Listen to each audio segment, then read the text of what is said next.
네, 더불어민주당 대변인 허영입니다.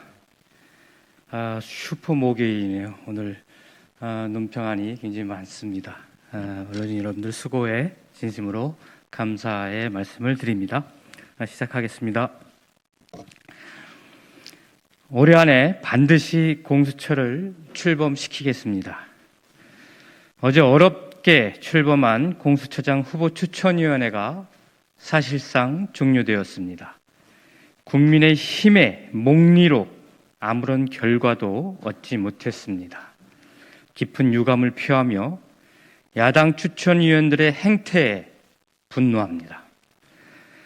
공수처장 추천위원회 이찬희 변협회장은 공수처 반대했던 나도 무조건 반대만 하는 국민의힘에 큰 실망을 했고 더 이상 회의는 무의미하다라는 취지의 인터뷰까지 했습니다.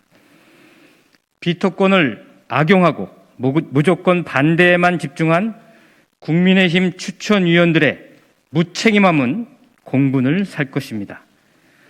국민의힘은 고위공직자 비리 근절을 거부하고 검찰권 남용이라고 하는 고질적 병폐에 눈감은 것이라는 것을 알아야 할 것입니다. 공수처 출범을 위한 대안을 말하는 민주당의 깡패짓이라는 망발은 몰염치를 넘어 뻔뻔하기까지 합니다. 더불어민주당은 오늘부터 공수처 출범을 위한 모든 노력을 아끼지 않겠습니다. 법사위에서 합리적인 안을 도출해 올해 안에 반드시 공수처를 출범시키겠습니다. 공정한 대한민국, 부정부패 없는 대한민국을 반드시 공수처 출범과 함께 실현해 내겠습니다. 두 번째입니다. 더불어민주당은 국민의 주거 안정을 위한 최선의 노력을 흔들림 없이 이어가겠습니다. 정부는 오늘 관계부처 합동으로 22년까지 전국에 11만 4천 호의 주택을 공급하는 서민 중산층 주거 안정 지원 방안을 발표했습니다. 이번 대책은 국민 여러분의 전세 실수요 충족을 위한 단기 공급 물량을 확충하고 공공 임대의 역할과 위상을 대폭 개선하는 것이 목적입니다. 특히 주택 재고 총량을 증가시키는 방식으로 최근에 전세난이 빠르게 해소될 수 있도록 매입 약정 방식의 신축 매입 임대 공공 전세형 주택을 공급할 계획입니다. 최근에 신규로 전세주택을 구하려는 국민 여러분이 어려움을 잘 알고 있습니다. 다만 이번 전세난을 계약갱신 청구권 등 임대차 3법 도입으로 인한 것이라고 하는 지적이 있지만 이는 동의하기 어렵습니다. 임차인의 주거 안정을 위한 대책인 계약갱신 청구권을 행사하면 신규 수요는 감소하는 과정이 발생하기 때문에 전세난에 일부 영향이 있을 수 있지만 역대 최저 수준의 저금리, 가구 분화로 인한 임차 수요 증가 등을 복합적으로 고려해 시장 상황을 평가해야 합니다. 또한 이번 대책으로 전세 공급이 증가하면 이에 따른 연쇄적인 전세 이동이 발생하여 전세 매물이 증가하고 임대차 3법에 따른 변화된 거래 관행도 점차 정착되어 갈 것으로 기대합니다.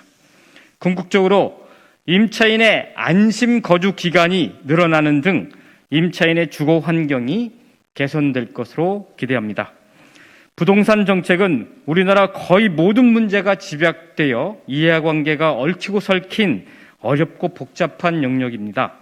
특히 부동산 정책에는 절대 악도 없고 절대 선도 없습니다. 하지만 더불어민주당과 정부는 국민 여러분의 주거 안정이라고 하는 큰 틀에서 최선의 정책을 만들고 시행하는 데 더욱 노력해 나가겠습니다. 정부도 높은 품질의 충분한 물량의 주택이 공급된다라고 하는 신뢰를 국민들께서 인식할 수 있도록 시장 상황을 보다 면밀하고 세심하게 관찰해 이번 대책에 따른 공급 상황을 주기적으로 알려주시길 바라겠습니다.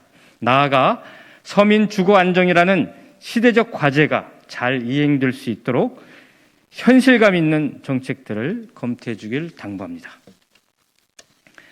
세 번째입니다. 5.18 역사 왜곡 처벌법은 민주주의의 정수입니다. 어제 법사위에서는 5.18 민주화운동을 허위로 왜곡 날조하는 행위에 대한 처벌 조항을 담은 5.18 민주화운동 등에 관한 특별법 개정안이 상정되었습니다. 그런데 이 자리에서 국민의힘 소속 의원은 우리나라가 민주주의 국가가 맞느냐며 표현의 자유를 침해하는 독재적 발상이라는 식의 납득할 수 없는 또 다른 망언을 쏟아내었습니다. 5.18 민주화 운동은 대한민국 민주주의 발전에 기여한 대표적인 민주화 운동이자 대한민국 근현대사의 슬픈 역사입니다. 그러나 지난 40년간 5.18 민주화 운동을 비방하고 폄훼하고 역사적 사실을 왜곡 날조함으로써 국론 분열을 조장하고 이를 정치적으로 이용하는 세력들이 있어 왔습니다. 국민의힘의 전신인 미래통합당과 자유한국당, 새누리당 소속 의원들의 무수한 망언들이 대표적인 사례입니다. 개정안은 5.18 민주화 운동이 대한민국의 역사로 올바르게 자리매김하기 위한 것입니다.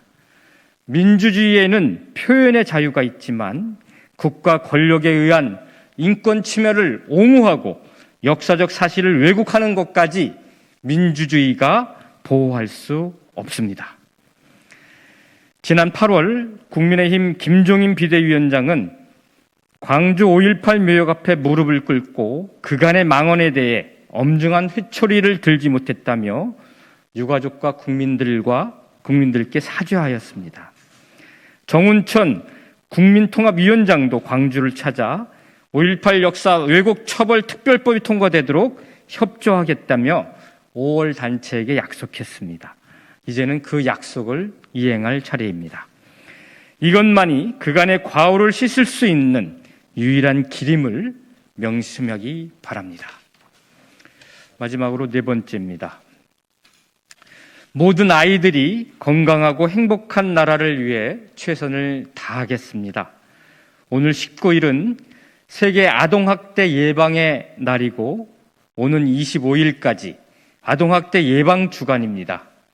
아동학대 문제를 부각하고 예방의 필요성을 알리고 아이들의 인권과 건강한 성장을 위해 제정한 날입니다. 하지만 최근 충격적인 아동학대 사건들이 지속적으로 보도되고 있습니다. 10살 초등학생 여자아이 학대 감금 사건, 9살 의붓아들 여행가방 감금 사망 사건, 16개월 입양아 사망 사건 등 가해자는 모두 부모였습니다.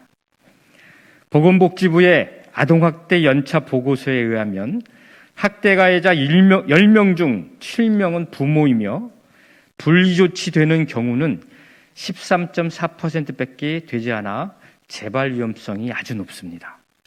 위 자료에 의하면 아동학대 발생도 2015년 1만 1,715건에서 지난해 3만 45건, 5년 사이에 무려 3배 가까이 증가했습니다.